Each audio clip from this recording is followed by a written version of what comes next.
chandeliers sparkled like constellations against the high-arched ceiling of the Grand City Concert Hall. The floor was polished to a mirror shine, reflecting the shimmer of jewels, designer heels, and tailored tuxedos. The air was filled with the scent of imported perfume and murmurs of excitement. The recital was one of the biggest events of the season, and only the elite had been invited. Musicians, critics, patrons, and prodigies. Through the grand entrance, unnoticed by most, entered Emma. She was wrapped in a modest, faded beige coat. Her shoes were sensible but worn at the edges, the soles weathered by years of walking. A simple bun held back her dark, slightly graying hair. In her hands she clutched a small folded invitation, creased at the corners as if it had been held many times, as if she had doubted again and again whether to come. Heads barely turned.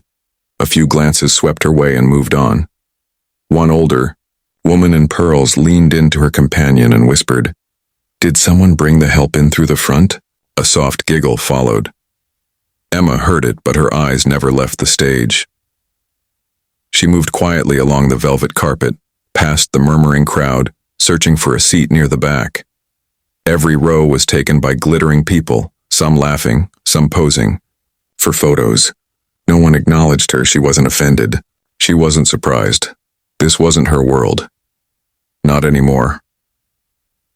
She finally settled into a seat in the last row, close to the side wall, where the lighting was dim and the shadows hid her better. She opened her purse and took out a folded handkerchief, pressing it gently against her trembling fingers. Her gaze remained fixed on the majestic grand piano at the center of the stage. Its gleaming black body was like a mirror of dreams, both beautiful and unreachable. She knew that piano. Not the exact one, but the kind. She remembered the touch, the resistance of the keys, the way the strings hummed when struck just right. The memory was buried beneath years of sacrifice, family, struggle, silence. She took a deep breath and whispered to herself, "I only came to listen." But in her heart, a small ember glowed. It was old and quiet. Yet tonight, for the first time in decades, it dared to hope. Emma stepped cautiously into the backstage corridor, holding the edge of her coat as she tried to stay out of the way. Her heart beat faster with every footstep. She wasn't on the K performers list, but the invitation said there would be an open piano segment, a rare tradition honoring impromptu talent, meant to celebrate the spirit of music. It was her only chance. She approached a table where the event coordinator, a sharply dressed man in a navy blue suit and Bluetooth earpiece, was checking names on a clipboard. He didn't look up. "Excuse me," Emma said softly. I saw there's an open slot for volunteer pianists. I wanted to ask if—" He cut her off mid-sentence, glancing up just long enough to judge her from head to toe. His expression said everything. "We're full," he said curtly. "All open. Spots were claimed early. I thought it was first come." "Look, ma'am," he said, his voice growing irritated. "We've got scheduled performers. Professionals. Students from top conservatories. This isn't the place for casual hobbyists, okay?" Emma's lips tightened slightly, but she nodded. "Thank you."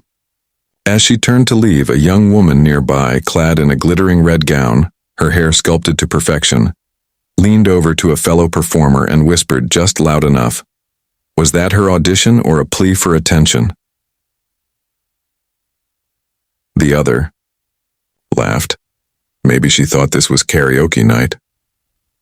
Emma didn't flinch. She had heard worse.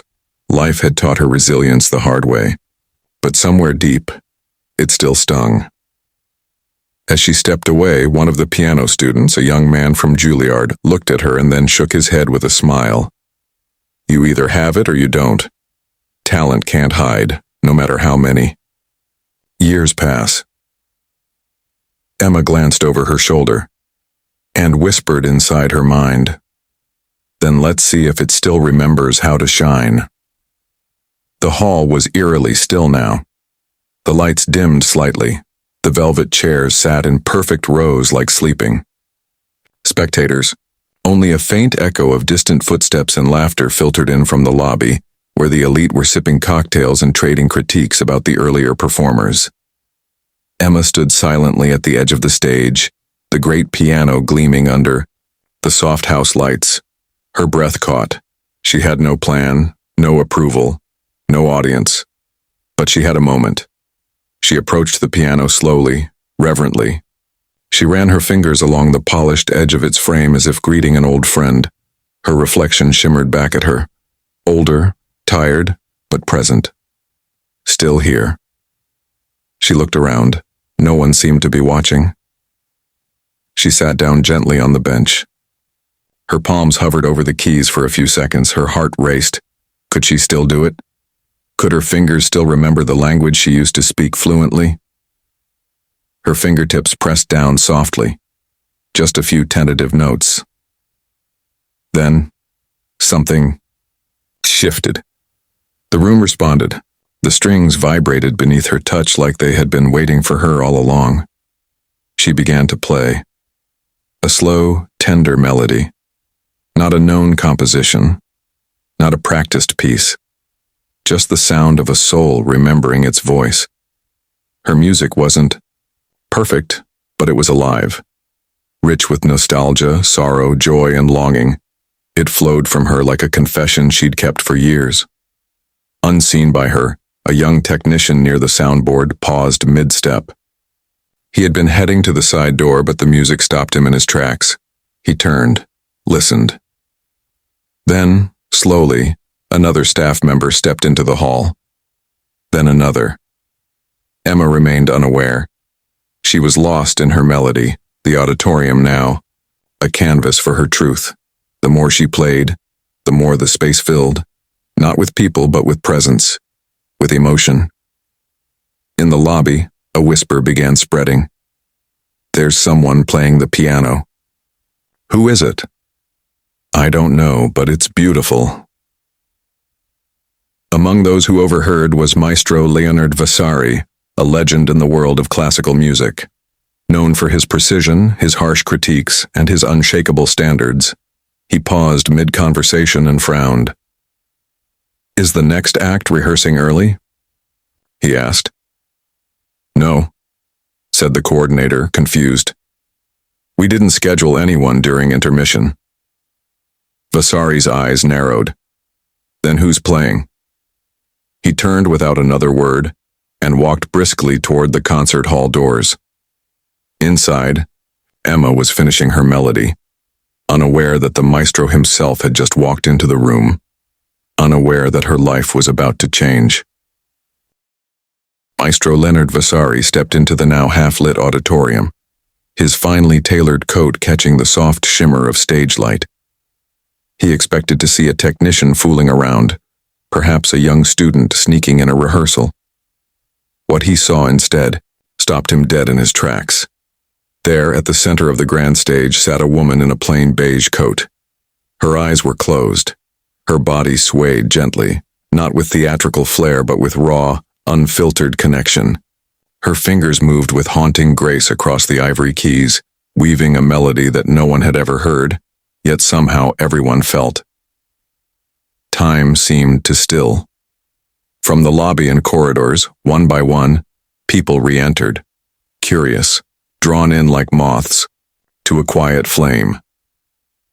Conversations died mid-sentence. Glasses were left half full. Critics, students, professors, and performers all stood transfixed. The music carried something ancient and sacred, something modern performers too often forgot. Soul, not precision, not flash, but depth. Vasari moved closer to the stage, folding his arms, leaning slightly forward. His sharp, skeptical expression slowly faded. Something in his chest tugged unexpectedly. The woman's playing wasn't perfect, but it was profound. It told a story, a quiet rebellion, a buried pain, a love once alive. It stirred emotions people didn't realize they still had. Behind him, the event coordinator whispered, "Should I stop her?" Vasari didn't take his eyes off her. "Don't you dare." Emma had no idea the hall was slowly filling again. Her hands were trembling now, Not from fear, but from the emotion flowing out through every note. She was playing for no one, and for everyone. For the years lost, for the sacrifices made, for the dreams she had once placed in a box and tucked under motherhood, bills, work shifts, and silence. Her final chord lingered in the air like a prayer. And then, silence. For a moment, no one moved. No one breathed. Then somewhere in the front row someone stood, clapped, another followed, and another. Then the hall erupted in applause.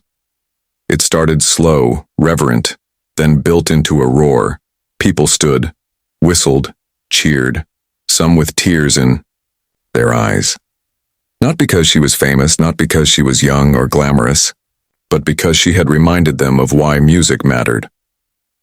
Emma finally opened her eyes, stunned by the sea of standing figures before her. And then she saw him. Maestro Vasari, applauding slowly but deeply, his eyes locked with hers. He gave her the slightest nod, approval, recognition, an unspoken invitation. Emma rose from the piano bench slowly, still dazed by the response echoing around her. The spotlight, once distant and unreachable, now bathed her in gold. Her hands trembled at her sides, not from fear this time, but from release. Years of silence had just been shattered by a single melody. The same event coordinator who'd dismissed her earlier now looked ashen, unsure if he should apologize or disappear. The red dress performer who had snickered before stood frozen, her lips parted, envy and disbelief etched on her face. Backstage, a flurry of whispers surged like electricity. Who is she? Was she invited? She's not on the program. Vasari stepped forward to the front of the stage. He turned to the audience, then raised his hand to settle the applause. When it quieted, he looked back at Emma. What is your name, madam? He asked, his deep voice filling the room. Emma swallowed, nervous. Emma Dawson. He repeated her name, letting it hang in the air. Then, Emma Dawson has just reminded this hall of what real music is. A new round of applause exploded. He gestured to her again. I would be honored if Ms. Dawson would join us for our special closing performance tonight. Gasps rippled through the room. Some mouths dropped open. A few clapped again in surprise. The idea of a complete unknown closing an elite concert recital was unthinkable. Until now.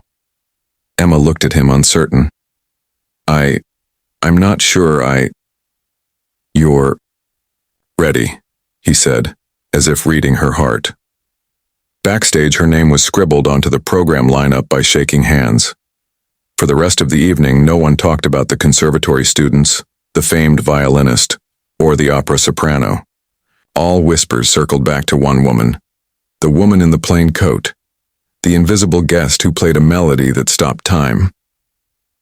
Emma sat once again at the piano later that night, this time with a full audience and her name announced proudly. As her fingers touched the keys, there was no fear, only grace. She played not for validation, not for fame, but for every person who'd ever been overlooked, dismissed, forgotten. Her melody reached the very soul of the room. And that night, she didn't just perform, she was seen.